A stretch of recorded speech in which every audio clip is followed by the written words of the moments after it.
L'égalité homme-femme existe-t-elle vraiment? L'homme représentant la force et l'autorité, tandis que la femme reste toujours contrôlée par ses émotions et ses sentiments. Mesdames et messieurs, aujourd'hui même, nous allons nous allons assister à un débat des plus passionnants sur l'égalité entre la femme et l'homme. Opposants, mesdames et messieurs, veuillez applaudir la deuxième année A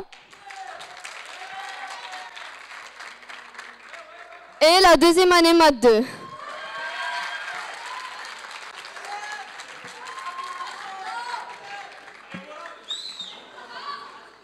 Et maintenant, mesdames et messieurs, des applaudissements pour notre bien-aimé jury. Mesdames et messieurs, veuillez applaudir Monsieur Ouhdo, Madame Lairaqi, Madame Simari et Monsieur Nizar Talal.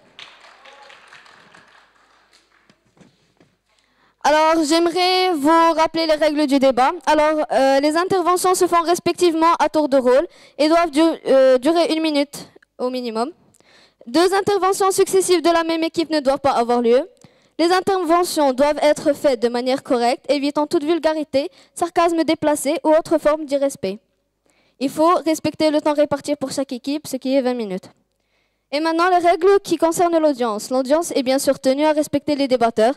Pour ce fait, il faut respecter les règles ci-après.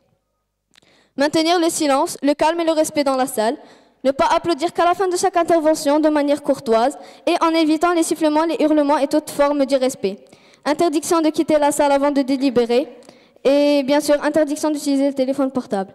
Maintenant, j'appelle monsieur le directeur pour bien venir choisir l'équipe qui commencera le débat.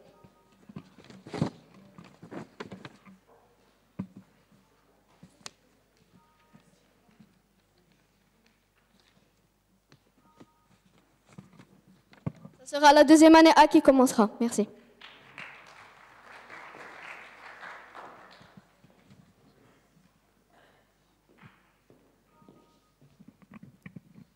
Chère audience, honorables membres du jury, monsieur le directeur, bonsoir. Tout d'abord, c'est avec une immense joie que je me tiens encore une fois devant vous, sur ce pupitre familier, à débattre d'un sujet polémique, considéré par certains comme étant sexiste, mais dont les connotations sont très significatives.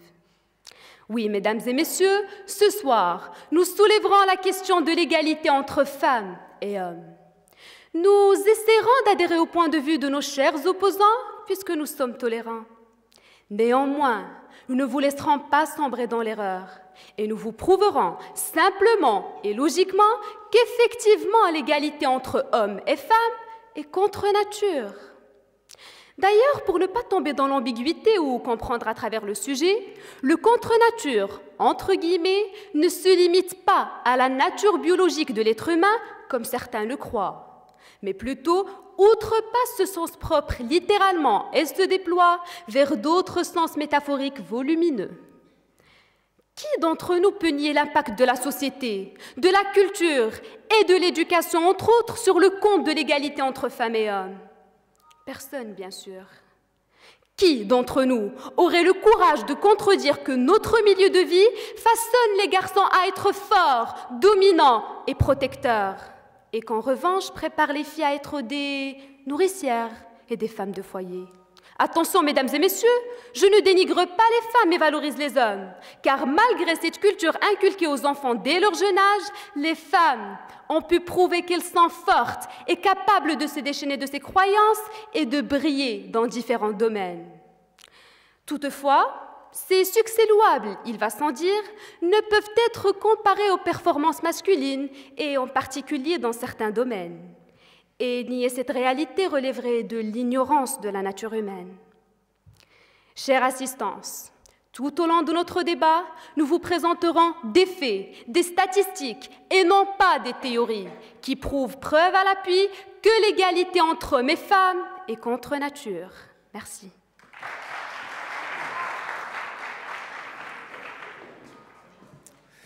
Je suis navré de vous annoncer que vous avez commencé avec une erreur, parce que contre nature, je ne vois pas d'autre définition à part ce qui est naturel et biologique dans le mot contre nature. Tout d'abord, je tiens à remercier ce magnifique auditoire qui nous honore par sa présence aujourd'hui. Je tiens aussi à féliciter mes camarades à ma droite et à ma gauche pour ce débat très prometteur qui suivra et qui tiendra toutes ses promesses, j'en suis sûr. Je suis aussi très reconnaissant à l'égard des membres du jury qui sont là chaque lundi et vendredi à nous écouter débattre, à nous juger et surtout à nous encadrer. Je tiens aussi à remercier notre cher directeur pour la complexité de ces sujets. D'ailleurs, de vous à moi, celui-là bat tous les records, vu qu'il englobe tout, absolument tout. L'homme, la femme, le duo à la base de la société, voilà le volet sociologique. L'homme, la femme ont leur relation avec leur créateur et dans leur union que toutes les religions ont abordé. Voilà le volet théologique. Et enfin, l'homme et la femme ont créatures qui ne peuvent s'affranchir de leur nature. Nature et contre nature, parlons-en et parlons-en bien. Selon une définition assez cartésienne et pragmatique du terme, on trouve que contre nature se réfère à toute chose qui n'est pas naturelle. Et quand on parle de l'humain dans le contexte du naturel, on fait toujours allusion au corps. D'ailleurs, certains disent la nature a fait le corps, tout le reste est acquis. Donc, le naturel dans l'humain, c'est son corps. Et qui dit corps, dit génome, dit ADN, dit chromosome, dit parfaite symétrie entre celui de l'homme et de la femme. Ah, je vous vois déjà venir et me dire que le X et le Y sont différents. Je vous l'accorde, mais selon plusieurs recherches, si je ne veux dire la totalité des recherches, comme celles faites par Santé Études ou seulement encore le cours de génétique que nos camarades étudient en faculté de médecine, affirment que les chromosomes X et Y sont le système génétique de détermination du sexe chez l'humain. Et permettez-moi de vous clarifier un point très important, qui est que ces deux chromosomes précédemment cités n'ont aucune relation avec autre chose que l'appareil génital. Maintenant, on va donner une brève définition de l'égalité qui est d'être traité avec la même dignité, de jouir des mêmes droits et d'être soumis aux mêmes devoirs. Maintenant, mesdames et messieurs, dites-moi en quoi la différence de notre appareil génital nous empêchera d'être égaux, à part si dans leur monde à eux, avoir un phallus nous donne plus de droits ou nous retire quelques devoirs. Mais je ne sais pas, je ne vis pas dans le leur. Mais ce que je sais, c'est que dans mon monde à moi et dans le vôtre, mesdames et messieurs, avoir un appareil génital différent ne m'empêchera en aucun cas d'être l'égal de tout autre humain. Maintenant, on va même pas parler de sexe et de genre, etc. Et on va dire qu'on va retourner au plus profond de notre nature, à nos débuts sur cette terre, qui est sans doute au ventre de nos mères, où on aperçoit que durant les 15 premières semaines de grossesse, le fœtus est parfaitement identique. Donc, mesdames et messieurs, tout autant que nous sommes aujourd'hui dans cette salle, nous étions tous identiques à la base. Je le dis et je le redis, à la base et au naturel, la femme est l'égale de l'homme. En somme, mesdames et messieurs, ce soir, vous aurez droit à 2 positions. Je n'aime pas trop jouer au manichéen, mais parfois la réalité m'y oblige. Et cette réalité, c'est celle d'une position rétrograde à votre gauche, le pour.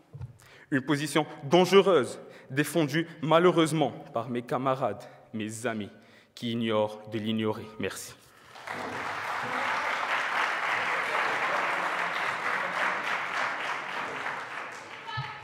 Cher ami, non, ce n'est pas une erreur. N'avez-vous pas remarqué les guillemets dans l'énoncé du sujet? Insinuez-vous qu'ils sont tellement inutiles, qu'ils sont pas comme ça par hasard?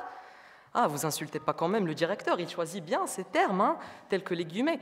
Et, cher auditoire, bonsoir. J'aimerais bien vous faire part d'une toute petite histoire. Vous savez, au beau milieu d'une après-midi fort ensoleillée, dans une séance défêtée, j'ai fait une rencontre des plus incroyables, des plus belles. C'était un coup de foudre instantané. C'était l'amour inconditionnel. Non, ce n'était pas avec une fille. Malheureusement, c'était avec le sujet là-bas, ouais. Voilà. Pour la 1e fois. Pourquoi moi? Pourquoi moi? Les autres, ils ont parlé de système éducatif, de la liberté, de l'humanité. Et moi, qu'est-ce que j'ai? L'égalité homme-femme. Non mais vas-y, c'est quoi? Plus cliché comme sujet? Tu meurs, c'est bon, c'est la fin. Ce sujet a tellement été débattu qu'il devrait être banni de toute discussion. Oh, l'homme est un connard. Oh, la femme est faible. Oh, la femme est opprimée. Oh, la femme est droite. Chut, non, non, voilà. Chut, non, je parle pas de gueule. On en a parlé pendant des millénaires, c'est bon, passons à autre chose. En plus, la réponse à la question est tellement évidente. C'est pas parce qu'on a des testicules ou des ovaires que nous sommes inégaux. Ce n'est pas notre pénis ou notre vagin qui nous définit. Nous sommes des êtres humains avant tout, donc oui, naturellement, nous sommes égaux. J'étais parfaitement convaincu de cela. Mais ça, c'était avant. Comme je le disais, il faut toujours chercher la complexité derrière la simplicité. Et il est évident que la nature humaine nous cache des secrets complexes. Peut-être que ces secrets sont un savoir que l'être divin lui-même essaie de nous communiquer à travers notre propre nature. Et puis, pardon, je m'égare, la source n'est pas importante. Ce qui importe le plus, c'est le savoir, c'est la connaissance, c'est le message en lui-même. Et pour moi, ce n'est pas un secret. C'est clair, c'est évident. Nous sommes différents. C'est ce qui nous définit. Nous ne sommes pas égaux. Nul être n'est supérieur, nul être n'est inférieur, nous sommes tout simplement différents. C'est le message que Dame Nature voulait nous passer depuis des millénaires. Il suffisait de tendre l'oreille à l'existence. La femme et l'homme sont deux entités à part. Tenez, par exemple, vous, femme, symbole de beauté, de pureté, de sagesse, de pondération, d'altruisme et de compassion, vous êtes le yin de l'humanité. Et nous, hommes, symbole de force, de fierté, d'égocentrisme, de puissance, de courage et de bravoure, nous sommes le yang de l'humanité. Vous ne le voyez toujours pas. Nous sommes tellement, tellement différents. Nous sommes tout simplement contradictoires, nous ne sommes pas égaux.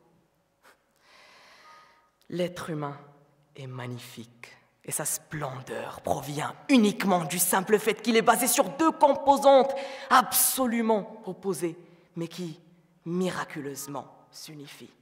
Tel le soleil et la lune, tel le jour et la nuit, tel le yin et le yang, la femme et l'homme. Merci.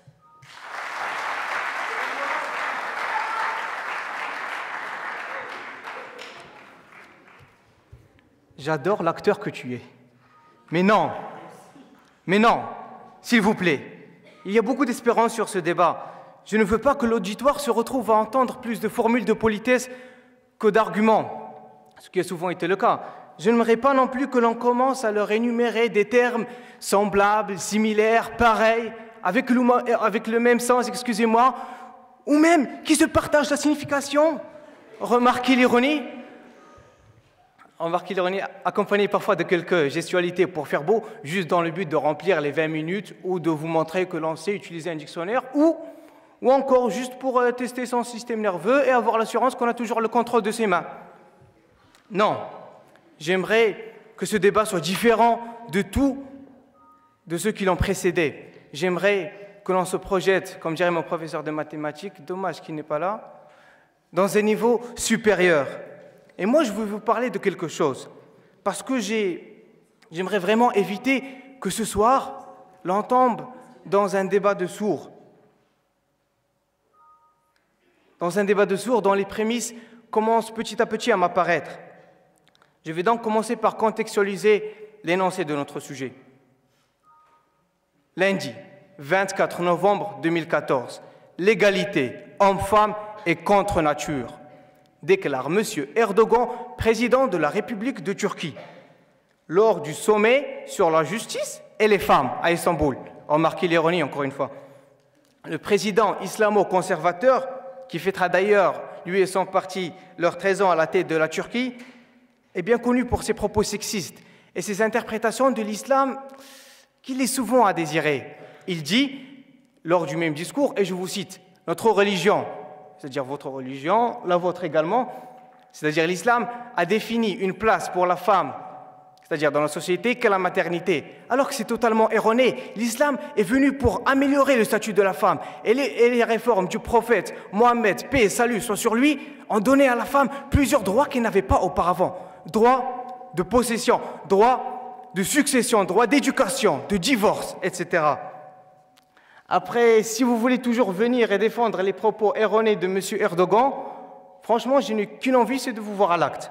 Sachez juste, et pas que vous, l'auditoire aussi, sachez que l'on assiste, et ce depuis des siècles, à l'oppression de la femme, et que l'on ne cesse de tomber dans une remise en cause permanente de son statut.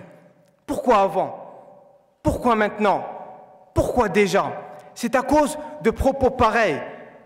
Et c'est à partir d'une thèse que vous défendez, à savoir que l'homme et la femme seraient naturellement inégaux. Cette même thèse qui est l'essence de l'idéologie, je l'ai bien dit, j'adore l'acteur que je suis, de l'idéologie du Parti pour la justice et le développement en Turquie. Et devinez ce qui s'en est suivi. Entre 2002, c'est-à-dire l'année où le PJD a pris le pouvoir en Turquie, entre 2002 et 2009, les meurtres des femmes en Turquie ont augmenté de 1400%. 1400%, mesdames et messieurs, je ne sais pas si vous arrivez à imaginer la gravité de la situation, mais c'est flagrant. Après, comme je l'ai bien dit, je suis impatient de vous voir à l'acte, même si, au fond de moi, je pense que ce n'est pas qu'idiotie de défendre une thèse pareille, mais il s'agit d'une idiotie criminelle. Bon courage, mes amis.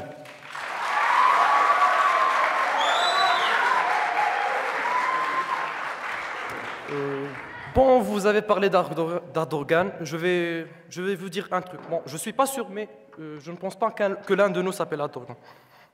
Ça, déjà, je n'en pas. Certes, la discrimination entre l'homme et la femme existe. Nous ne le nions pas. Mais il faut tout de même savoir faire la différence entre la discrimination ou le favoritisme et entre les cas où la nature de ces deux êtres nous oblige à adopter des comportements différents, à prendre des décisions qui nous feront passer tout simplement pour des misogynes. Bon, je m'explique. Saviez-vous qu'il était rare qu'on en accorde le statut de juge à une femme dans certains pays? À première vue, ça paraît être de la discrimination à l'état pur. Mais c'est justement ça le problème. Les gens ont souvent tendance à s'arrêter sur ces faits sans se poser de questions sur le pourquoi de la chose. Alors qu'en réalité, il a été scientifiquement prouvé que la femme utilise les deux hémisphères de son cerveau pour tout ce qui est sentiment, contrairement à l'homme qui n'en utilise qu'un seul. Et donc, la femme est susceptible d'être plus guidée par ses sentiments que par la raison. Et c'est pour cette raison que le nombre de femmes juges est anormalement faible. Bon, laissez-moi maintenant vous donner un autre exemple. Cette fois, cet exemple sera tiré de notre religion. Vous le savez sûrement, dans l'islam, le témoignage d'une femme ne vaut pas celui d'un homme. Oui, ça c'est difficile à expliquer, je l'avoue.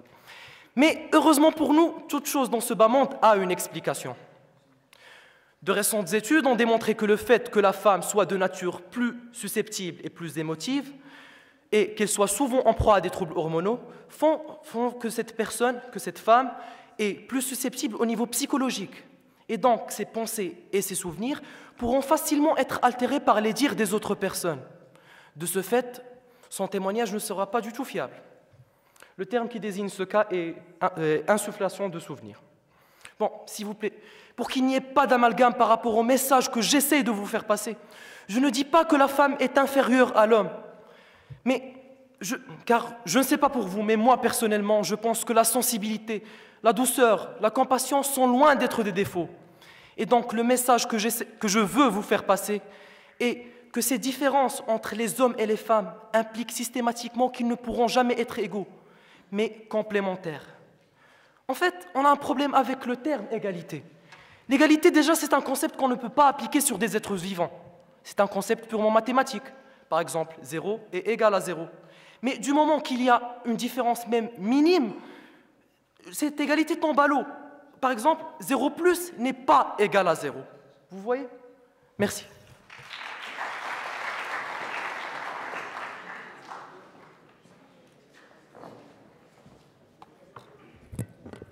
De nombreuses études isolées montrent statistiquement des différences cognitives entre l'homme et la femme, mais seules des méta-analyses permettent d'en tirer des conclusions fiables.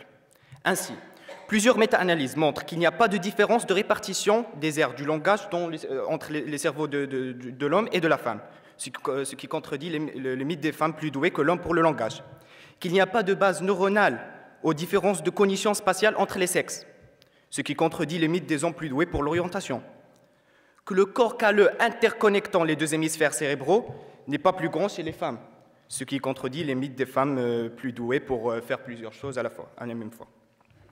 Donc, admettons, chers camarades, avec courage et audace, une égalité dictée par la nature. Parlons maintenant statistiques. L'anecdote de ce soir, c'est que 3/4 des garçons de mon équipe sont ici pour défendre l'égalité homme-femme. Et que toutes les filles de notre classe, que je salue chaleureusement, sont sur le plateau pour défendre aussi la même cause. Autre confirmation de l'égalité homme-femme, sauf cette fois-ci, plus précisément, égalité garçon-fille. Notre présence conjointe et simultanée ce soir, même sur ce plateau. Cette présence qui est le résultat d'une sélection, certes, mais encore faut-il le rappeler, d'une sélection qui ne s'est jamais basée sur des concepts basés sur le sexe, etc. Et vous le savez parfaitement. La sélection qui s'est basée uniquement sur la compétence et l'attitude à défendre ses idées et ses convictions. Ce soir, en partageant ce même plateau, nous prouvons à toute l'assistance et à tout le monde, justement, que tous les élèves, tous les garçons, toutes les filles d'El Araqi et d'ailleurs sont égaux. Merci.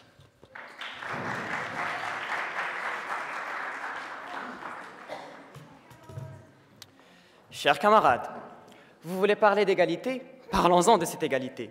Expliquez-moi pourquoi la femme aurait droit à de nombreux et multiples avantages dont l'homme n'a jamais revendiqué et n'a jamais disposé.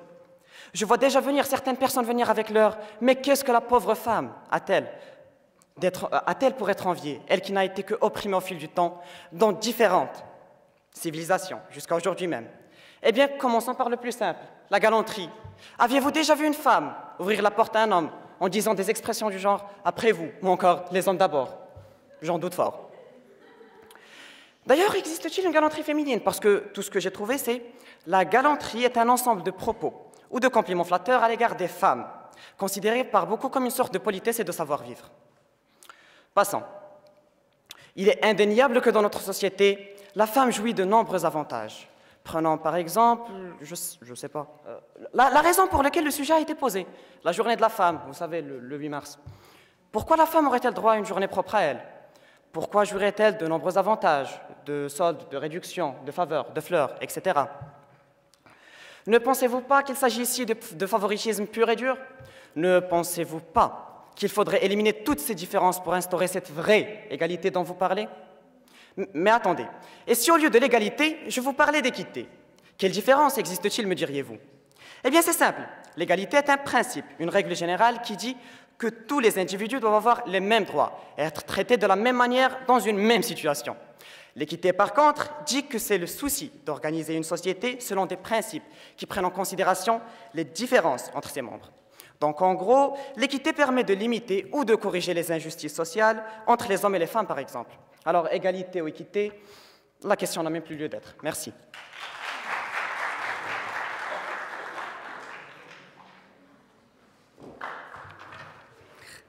La question n'est pas entre l'égalité et l'équité, mais plus entre l'égalité et l'égalitarisme, car vous êtes tombé en mille dans le piège. Vous avez dit que les différences entre l'homme et la femme ne permettent pas qu'ils soient égaux, alors que c'est totalement faux. Je vais vous raconter une histoire.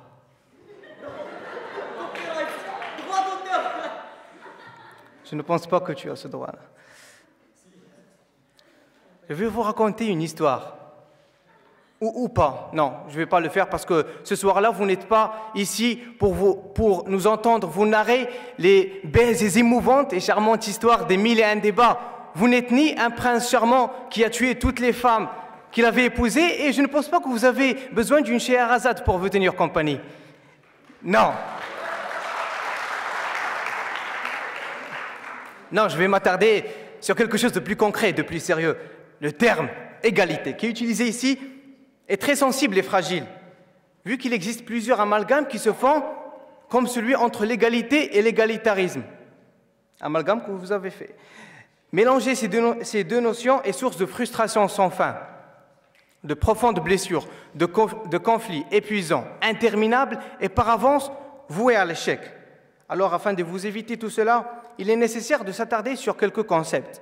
L'égalitarisme, mesdames et messieurs, est philosophiquement le refus de l'altérité. L'altérité, c'est-à-dire du fait d'être autre, soit la recherche de l'un, donc l'unité, en niant la complexité et les contradictions inhérentes à la vie. L'égalitarisme est donc une atteinte à la liberté, en empêchant l'humain de s'élever et le réduisant en l'avalant dans la masse. Après, en politique, c'est une doctrine qui prend l'égalité absolue des citoyens sur tous les niveaux. C'était en gros la position des communistes il y a quelques années, l'uniformisation absolue des individus, sur tous les plans. Si l'homme part travailler au champ de mine, la femme aussi. Et si la femme garde les enfants et s'occupe de la maison, eh ben l'homme fera pareil. Ils croyaient qu'ils étaient en train d'instaurer l'égalité dans la société, alors qu'ils ne faisaient que l'étouffer en privant l'humain, l'individu, de l'un de ses droits les plus fondamentaux, qui est le droit à la différence. Ce même droit qui est l'une des choses qui distinguent l'égalité de l'égalitarisme. L'égalité tient compte de la nature de chacun. C'est un droit de différence et un respect de l'autre. Alors que l'égalitarisme tend à nier toute différence physique, intellectuelle, économique, etc., comme l'a bien indiqué Frédéric Hayek, philosophe autrichien, prix Nobel 1974. En gros, pour faire plus simple, c'est comme de dire que les humains sont égaux, mais pas identiques, car l'égalité ne s'oppose pas à la différence, mais la prône. Ainsi, de la plus simple des manières, l'égalité homme-femme n'est en aucun cas contre nature, sauf bien sûr si l'on est un communiste dévoué ou que l'on est l'un des arrière-petits-fils de Staline. Là, je ne peux rien pour vous. Merci.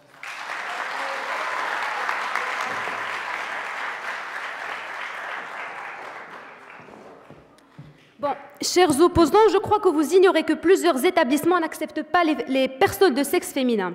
Et j'en cite, l'Académie royale militaire, l'École royale de la gendarmerie royale, l'École royale navale, et j'en passe. Ces établissements-là jugent que les hommes ont un physique assez fort que les femmes n'ont pas.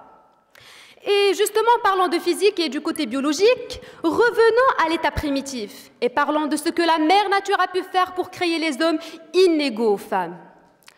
Tout d'abord, l'homme et la femme sont différents génétiquement, comme l'a cité mon camarade avant.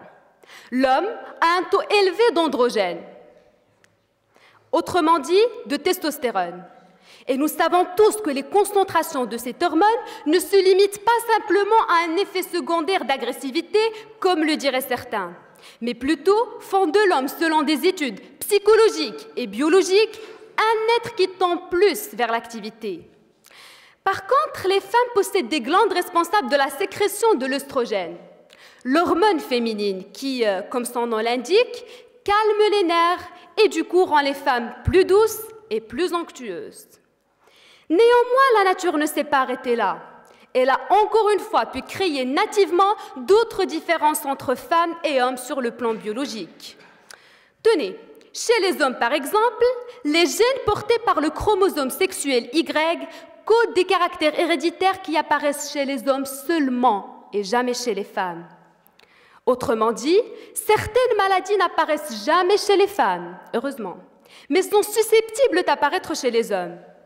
Par exemple, la maladie de la peau IHG ou encore l'hypertrichose des oreilles. Par contre, chez les femmes, nous allons parler d'un tout autre phénomène. Un phénomène qui garantit la reproduction de l'espèce humaine. Oui, mesdames et messieurs, vous l'avez deviné, il s'agit bien de la grossesse. Les hommes, ils ne sont pas obligés de porter un bébé, des jumeaux, des triplés, voire même des quadruplés pendant 9 mois consécutifs.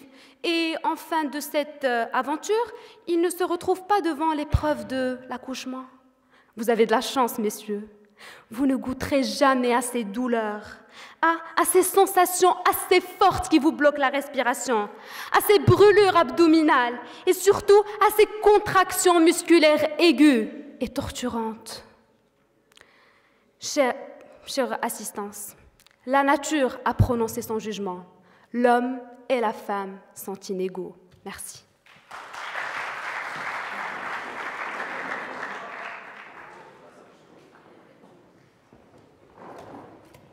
Chers camarades, tous ces refus de la femme de ces établissements que vous venez de citer ont été sujets de 2010. Et tenez, voici un exemple. une demande d'admission à l'école royale de l'air Marrakech, autrefois conçue que pour les hommes. Tous les êtres humains naissent libres et égaux en dignité et en droit, clame la révolutionnaire Déclaration universelle des droits de l'homme, dans environ une trentaine d'articles. Encore plus, l'égalité de la création est complètement attestée par le texte coranique, où l'on peut constater sans la moindre ambiguïté comment hommes et femmes sont issus d'une même essence, alias âme originelle. Notre religion, l'islam, n'a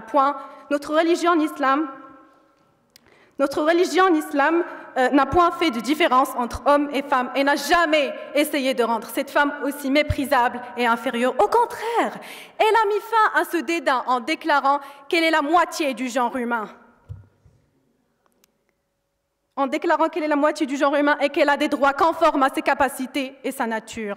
La parité homme-femme paraît dans divers versets dans le Coran, tel le verset 35 de la sourate Al-Ahzab, où le Très-Haut exalté a dit « Les musulmans et musulmanes, croyants et croyantes, obéissants et obéissantes, jeûnants, jeûnantes, loyaux et loyales, endurants et endurantes, craignants et craignantes, donneurs et donneuses d'aumônes, gardiens de leur chasteté et gardiennes, invocateurs d'Allah et invocatrices. Allah a préparé pour eux une énorme récompense.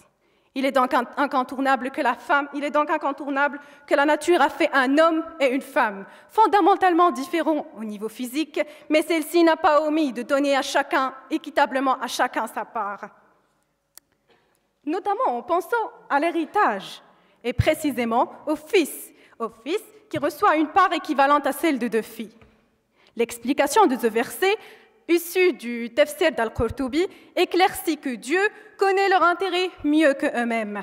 Voilà donc la raison qu'il a établi un tel partage. L'homme supporte plus de dépenses sur sa famille, y compris sur sa femme, plus de cette dernière, ce qui explique le fait qu'il reçoit une part plus importante. Encore dans le premier verset de la sourate An-Nisa, le Très-Haut exalté dit « Ô homme, craignez votre Seigneur qui vous a créé d'un seul être et qui a créé de celui-ci une femme, et qui de ces deux a fait répandre beaucoup d'hommes et de femmes. » Ce verset évoquant l'égalité homme-femme fait partie de la profession de foi que le prophète disait avant d'entamer chaque discours. Voilà la raison pour laquelle aujourd'hui les imams sont obligés de le dire dans les mosquées. Selon le Coran, encore une fois, il est possible de mettre à jour diverses égalités entre hommes et femmes, telles que l'égalité ontologique, l'égalité en la valeur, l'égalité en la religion, l'égalité en la réciprocité et l'égalité au sein de la société. Merci.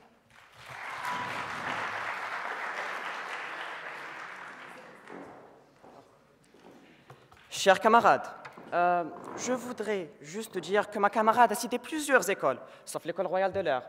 Alors votre preuve ne sert plus à rien, malheureusement. D'un autre côté, j'ai beaucoup aimé votre speech parlant d'égalité, d'égalitarisme, d'histoire du communiste, etc. Un tout petit problème, nous n'avons jamais parlé d'égalitarisme, mais plus d'équité. Ce qui me renvoie à votre texte aussi. Vous dites que le Coran donne équitablement, non également, ses droits à l'homme et à la femme. Petit problème, c'est le vôtre. Chers camarades, il est vrai que pendant plusieurs années, décennies et siècles, la femme fut opprimée et ses droits volés. Avec l'évolution de l'espèce humaine en général, la femme s'est vue évoluer, et donc son intelligence et son idéologie. Par conséquent, le féminisme est né. Attendez, ne voyez-vous rien de louche ici? Féminisme et égalité, n'est-ce pas un peu hypocrite?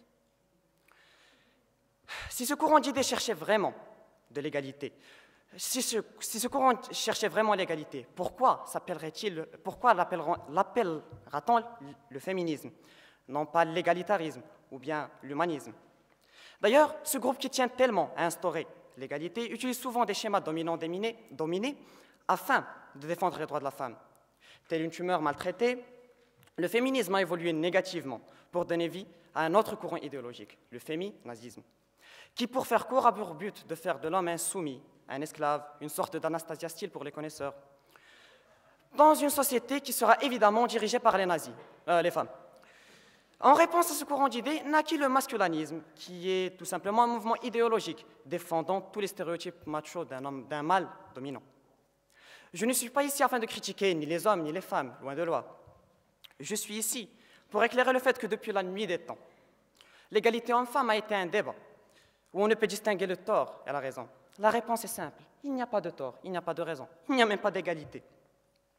L'homme et la femme sont créés non pour être égaux, mais pour être complémentaires. Le plus simple exemple pour prouver cela sont les Jeux olympiques, où les hommes et les femmes participent dans de mêmes disciplines, mais où le score des hommes reste supérieur et de loin à ceux des femmes. En ce qui concerne la femme, sa force réside dans les émotions. Et je pense que mes camarades ont suffisamment parlé de ce point avant. Donc en gros, il est plus que évident que les deux sexes sont complémentaires et qu'ils devraient se traiter non également, mais équitablement. Merci.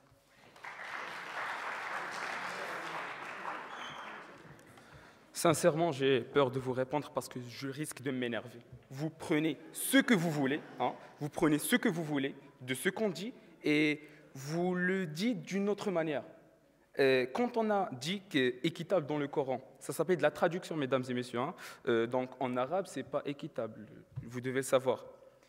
Mais bon, maintenant, mesdames et messieurs, oublions un peu ces tensions à propos de l'égalité homme-femme un instant. Mettons-nous au calme, zen, et respirons un bon coup. Allez, prenez votre respiration.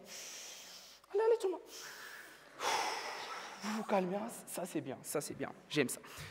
Et je vais vous parler de choses beaucoup plus familières que celles précédemment citées. Je vais vous parler d'un composé chimique ubiquitaire. Une idée? C'est l'hydrogénol, l'hydroxyde dihydrogéné, l'oxyde dihydrogéné. Vous le connaissez? Encore non. Bon, comme tout le monde préfère l'appeler, c'est le monoxyde de dihydrogène. Vous le connaissez pas aussi? C'est l'eau que vous buvez quotidiennement. Bref, maintenant, on va imaginer une situation assez hypothétique, heureusement, où on va prendre un humain. Pourquoi pas toi? Voilà, toi. Très bon exemple. Et on va vous mettre devant un dilemme. Vous devez choisir entre l'eau ou l'air. N'importe votre réponse. Le résultat restera inchangé. Soit votre mort dans les secondes ou, dans le meilleur des cas, dans les heures qui suivront. Mais peu importe la durée, vu que mort en suivra. Maintenant, vous allez me permettre une comparaison. Cette comparaison, c'est vous êtes la société, l'eau, la femme, l'air, l'homme, ou inversement, peu importe. Et on va reprendre la même approche que celle de l'exemple précédent. Donc, si la société préfère et choisit un sexe ou un genre, ce que vous voulez, à l'autre, elle, tout comme vous dans l'exemple précédent, elle s'effondrera, sera anéanti et réduit à néant. Donc, comme conclusion, mesdames et messieurs, pas du débat, mais juste de mon intervention, bien sûr, il ne faut jamais, je dis bien jamais, préférer un sexe à l'autre si on veut que notre société perdure dans les meilleures circonstances possibles. Merci.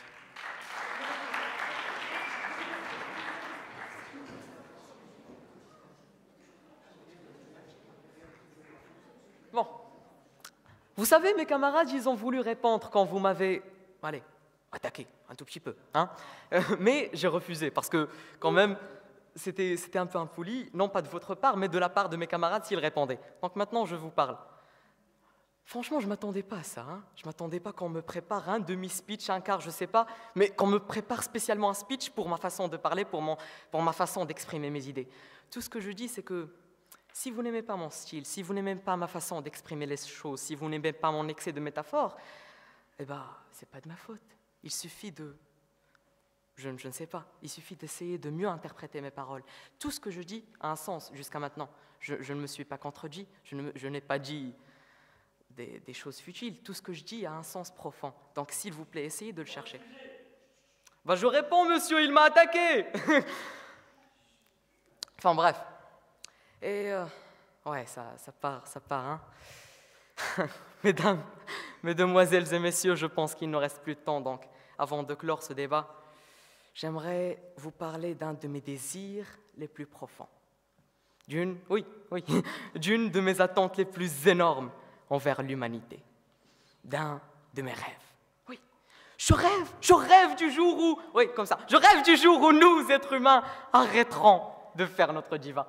Un jour où nous arrêterons d'être aussi capricieux qu'une fillette de 6 ans. Un jour où nous arrêterons de chercher bêtement l'égalité partout. Et dès qu'on ne la retrouve pas, on commence à crier et à chialer. Oh, injustice! L'égalité n'a jamais été injustice. La nature n'a jamais été injuste. Je rêve justement du jour où l'on verra tous enfin à quel point la beauté de la nature est divine et absolue. Et vous savez quoi? Ah, il y en a marre de rêver. Il y en a vraiment marre. Je veux vivre ce jour, un de ces jours. C'est bon, je ne demande pas quelque chose d'énorme. Je veux juste que nous, êtres humains, soyons un peu moins stupides, un peu moins aveugles, un peu moins naïfs, un peu moins niais. C'est pas trop demandé, mais quand même. Cher auditoire, regardez autour de vous. Non, regardez autour de vous. Ne voyez-vous pas, ne ressentez-vous pas la suprématie de l'existence, la somptuosité de tout ce qui est naturellement? Alors pourquoi? Pourquoi vouloir aller à l'encontre du cosmos? Pourquoi vouloir contrarier la nature? Nous sommes différents, c'est ce qui nous définit. Nous ne sommes pas égaux. Notre égalité n'est pas équivalente à la supériorité ou à l'infériorité d'un des côtés. On ne préfère personne, mon cher ami. Nous sommes tout simplement différents. Notre égalité est équivalente à la diversité, à la différence, à la puissance, à la force, à l'unicité, à la complémentarité. Elle est équivalente à la beauté ultime de l'humanité. N'est-ce pas une si délicieuse inégalité? Merci.